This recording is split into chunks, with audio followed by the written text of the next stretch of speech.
साहिब बंदगी सलाम।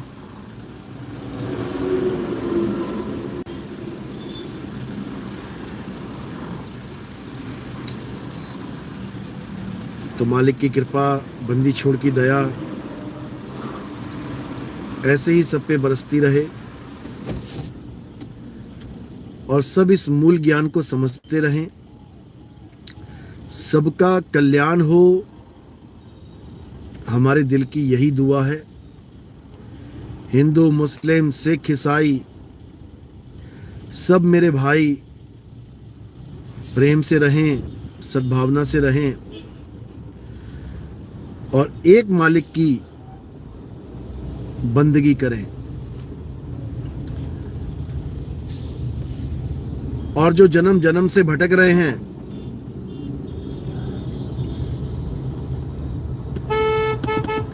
उस 84 लाख को तोड़ के अपने मालिक के घर वापस पहुंचे, हमारे दिल की यही दुआ है।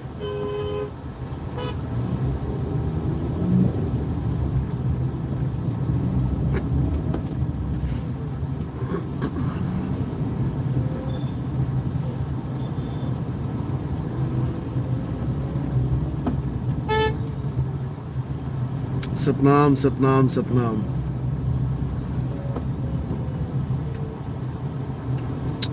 तो आज पानीपत में 3 सत्संग हुए।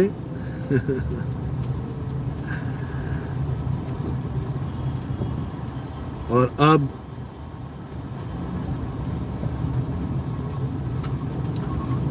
अगला प्रोग्राम कुरुक्षेत्र में है, लाडवा में कल का प्रोग्राम है। जो कुरुक्षेत्र लाडवा में आना चाहते हैं वो मुझे मैसेज कर सकते हैं 9256111007। इस नंबर पे संपर्क करें और जो कल लाडवा में सत्संग में आना चाहते हैं वो आ सकते हैं।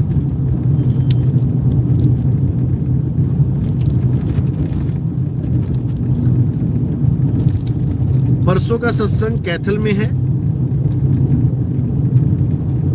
जो कैथल आना चाहते हैं वो कैथल वाले भक्तों से संपर्क करें या मुझे मैसेज कर दें।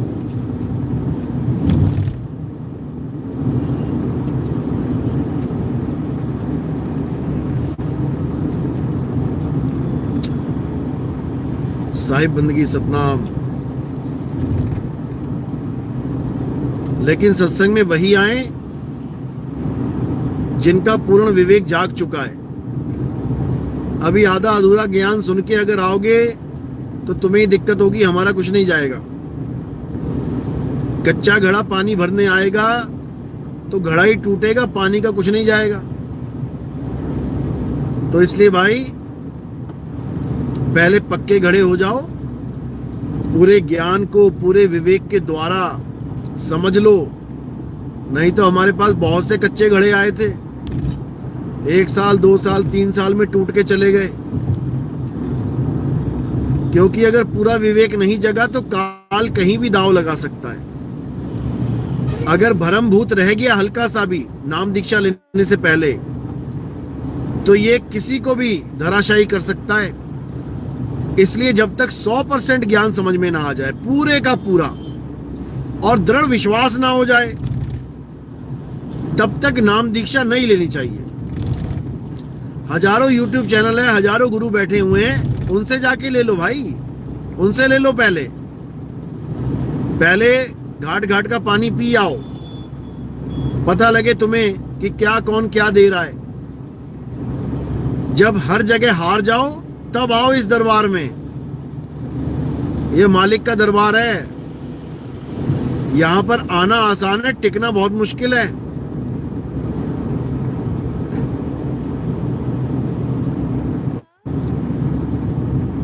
और टिकेगा वही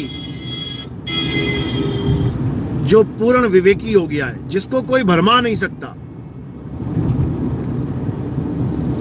पता लगा साल 2 साल भक्ति करी और फिर कहते हैं नहीं गुरुजी, ये तो 10वें द्वार की भक्ति है, ये तो काल की भक्ति है, ये तो शिव योग है। भैया तो पहले शिव योग ही देख ले जाके, क्या होता है क्या नहीं होता है। हमारे पास बाद में आना, पहले शिवलोक ही देख ले, शिव योग होता क्या क्या है वही जान ले पहले, शब्द की भक्ति बाद में कर लियो। क्योंकि मूर्खों को समझ में ही नहीं आ सकता ये ज्ञान। आदि नाम हम भाख सुनाया और मूर्ख जीव समझ नहीं पाया। ये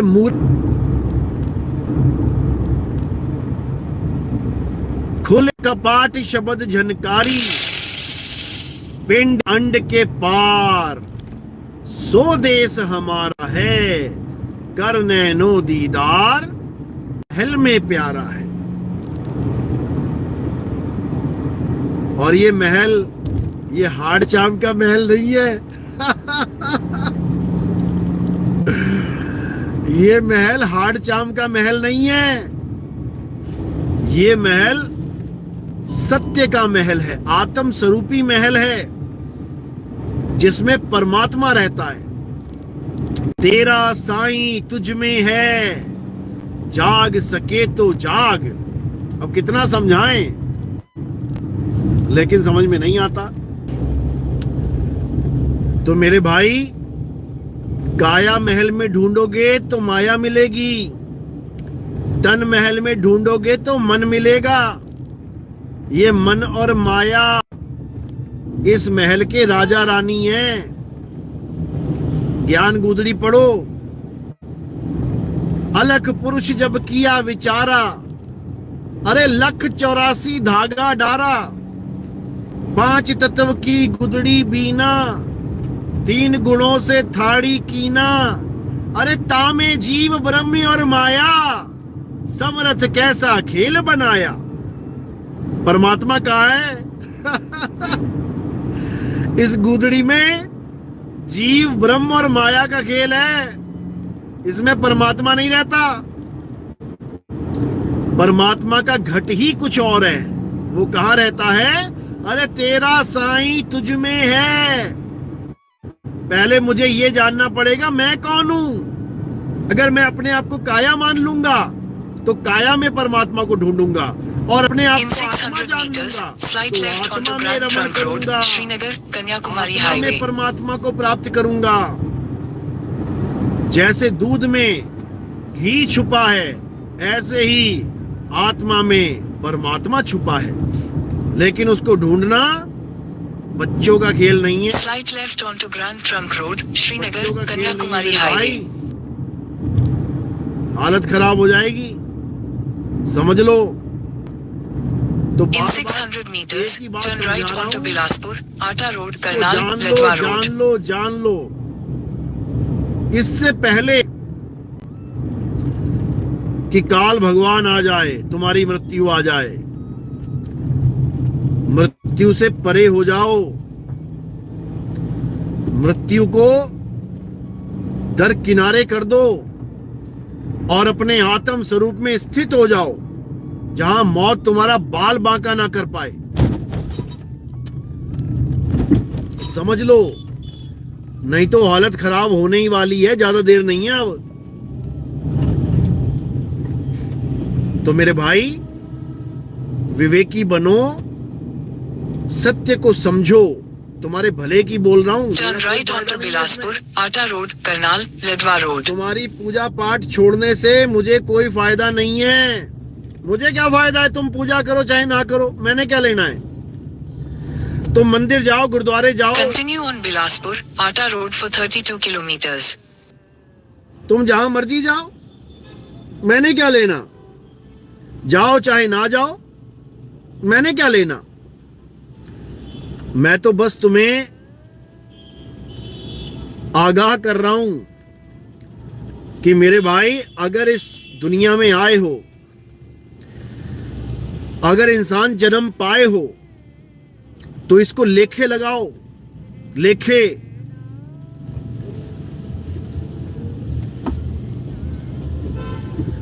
वरना हालत खराब हो जाएगी।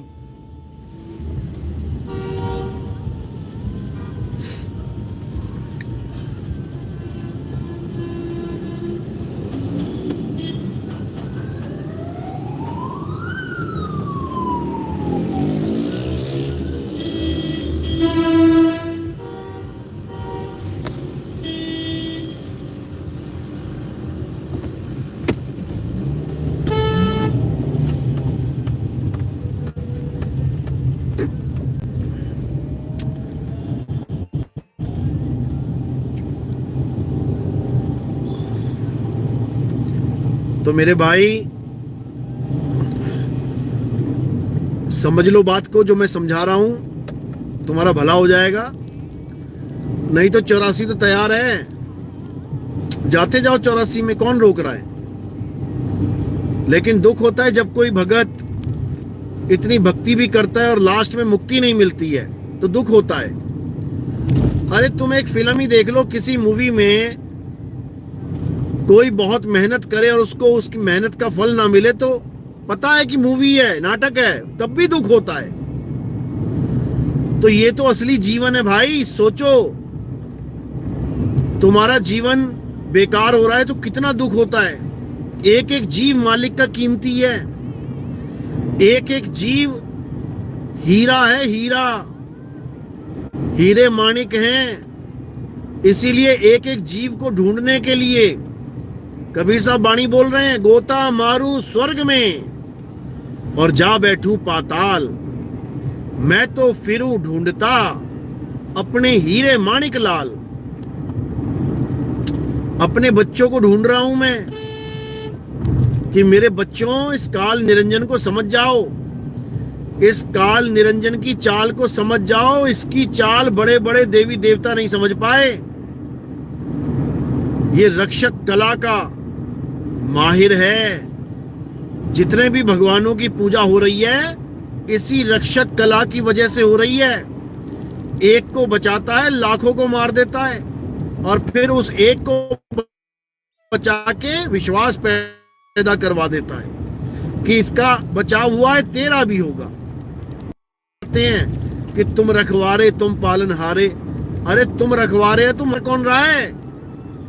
ये नहीं समझते कि मारने वाला भी वही है। मारने वाला है भगवान, बचाने वाला है भगवान। वह एक ही है, डबल रोल खेल रहा है तुम्हारे साथ।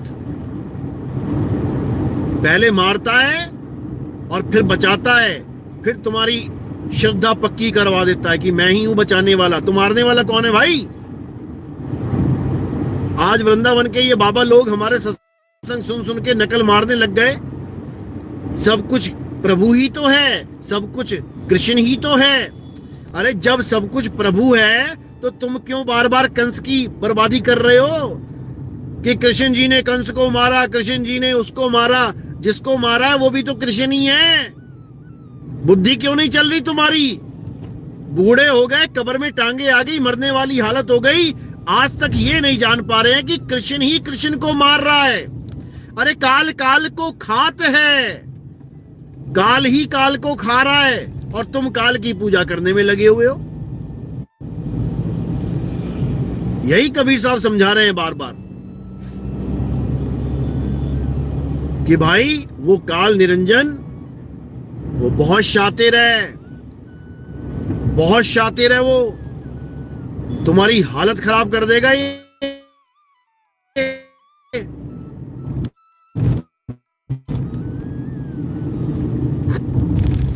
साधो निरंजन जाल पसारा डाल दिया इसने, कोई नहीं निकल सकता उस जाल से।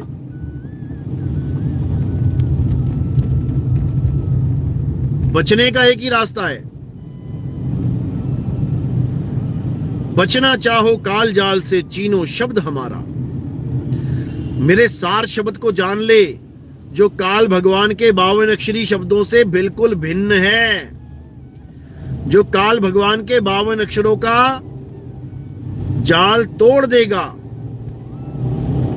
तुमको एक नाम की आशा, हमरे पास 84 फांसा। समझ लो,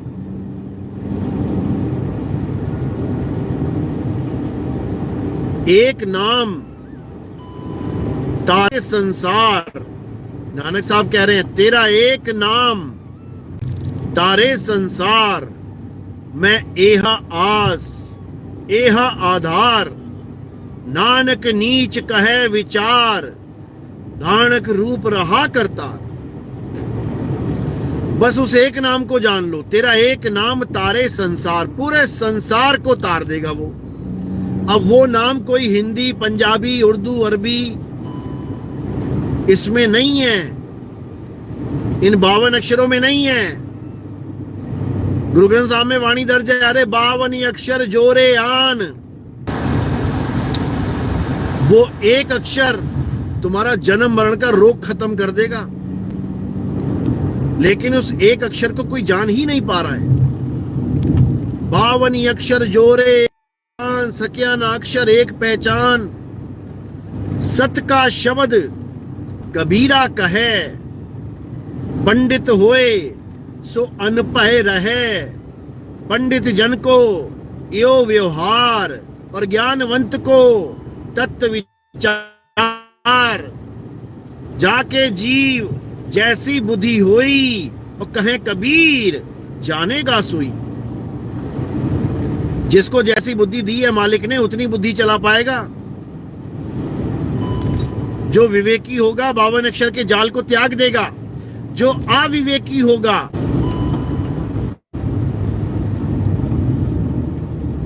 गुरु ग्रंथ साहब अंग नंबर 340 क्या बता रहे हैं? अरे 52 अक्षर लोकत्रय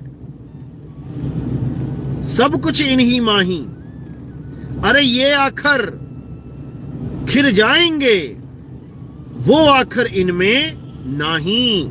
अब और क्या बोले तुम्हें समझाने के लिए? इतना समझा दिया, अब और क्या समझाएं? इसीलिए कह रहे हैं आदि नाम हम भाग।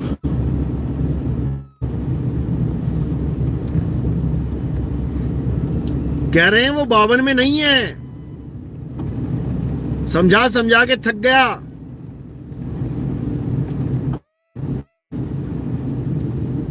लेकिन समझ में नहीं आ रहा है। सब 52 के दीवाने हुए। उसी अविनाशी तत्व को कबीर साहब समझा रहे हैं। अरे अविनाशी की आरती गावे सत्य कबीर, समझ लो अविनाशी की आरती है, कबीर साहब स्वयं गा रहे हैं। उस अविनाशी चैतन्य सत्ता को जान लो, शरीरों के चक्कर में मत पड़ो। सब पर ऐसी दया करे, सब मेरे भाई हिंदू मुस्लिम सिख ईसाई सब एक हो जाएं और अपनी आत्मा को जाने। आत्मा को जाने बिना अगर तुम्हारा शरीर छूट गया तो तुम्हारी हालत खराब हो जाएगी, और आत्मा को अगर तुमने जीते जी जान लिया तो पूरे आनंद में जाओगे। साहिब समझा रहे हैं, जिस मरने से जग डरे और मेरे मन आनंद, और मरने पर ही पाइए पूर्ण परमानंद। इसीलिए कुरान पाक में बोला गया है कि जो मुसलमान है वो जिंदगी से ज्यादा मौत को प्यार करता है। असली मुसलमान वो है जो जिंदगी से ज्यादा मौत से प्यार। असली मुसलमान यानी मुसल्ले पे खड़ा हो जाए और ईमान को धारण कर ले तो हो गया मुसलमान। लेकिन यहां कहानी 52 अक्षरों की चल रही है। 52 अक्षरों को सत्य मान के बंदगी हो रही है कि अल्लाह तब खुश होगा जब 5 टाइम की नमाज पढ़ेंगे। अरे भाई, नमाज उनके लिए बोली गई है जिनको आत्मज्ञान प्राप्त नहीं है। जब तक आत्मज्ञान प्राप्त नहीं है तब तक नमाजें खूब पढ़ो, दिन रात पढ़ो, और जब आत्मज्ञान के बारे में पता लग जाए उसके बाद आत्मा में रमण करो। समझ लो, जैसे नमाज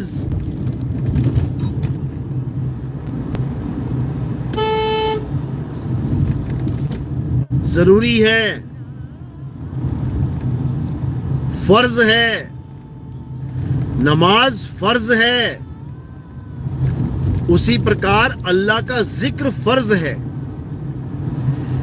नमाज की अहमियत तब तक है जब तक तुम्हें जिक्र ना पता लग जाए। जिक्र कैसे किया जाता है? जिक्र का मतलब है याद। अल्लाह का नाम जपने का काम फर्ज है, लेकिन जब अल्लाह का जिक्र करना आ गया, याद करना आ गया, तो नमाज का कोई काम नहीं रह जाता। क्योंकि नमाज तो गिनती मिनती में आ जाती है, 5 बार नमाज पढ़ना है, 5 बार। और जिक्र 24 घंटे। जब 24 घंटे अल्लाह का जिक्र यानी अल्लाह को याद कर रहे हो, तो 5 टाइम की नमाज पढ़ के अल्लाह को क्या अलग से याद करोगे? उसको तुम भूल ही नहीं रहे हो, तो 5 टाइम की नमाज पढ़ने की क्या जरूरत पड़ जाएगी? 24 घंटे अल्लाह में रमे हुए हो, तो 5 टाइम के 52 अक्षरों की जरूरत नहीं पड़ेगी। ये सब 52 अक्षर की नमाजें हैं, ये सब 52 अक्षर की आरतियां हैं, ये 52 अक्षर की अरदासें हैं, ये 52 अक्षर की प्रेयर हैं। हिंदू मुस्लिम सिख ईसाई 52 में ही फंसा हुआ है। अरे 52 के जंजाल में फंस गया ये संसार। संसार में कौन है? हिंदू मुस्लिम सिख ईसाई बौद्धिस्ट जैन, भगवान को मानने वाले, भगवान को ना मानने वाले, सब 52 में अटके पड़े हैं। तो कह रहे हैं 52 के जंजाल में फंस गया ये संसार, और सिमरन 52 का करे कह लागे पार। समझ लो, बार बार समझाने वाला नहीं मिलेगा, इसलिए हर बात को गहराई से समझो। चलो अब मैं पहुंचने वाला हूं। अब कल मिलेंगे। साहिब बंदगी सतनाम। जय बंदी छोड़ की, जय सतनाम, जय सतनाम।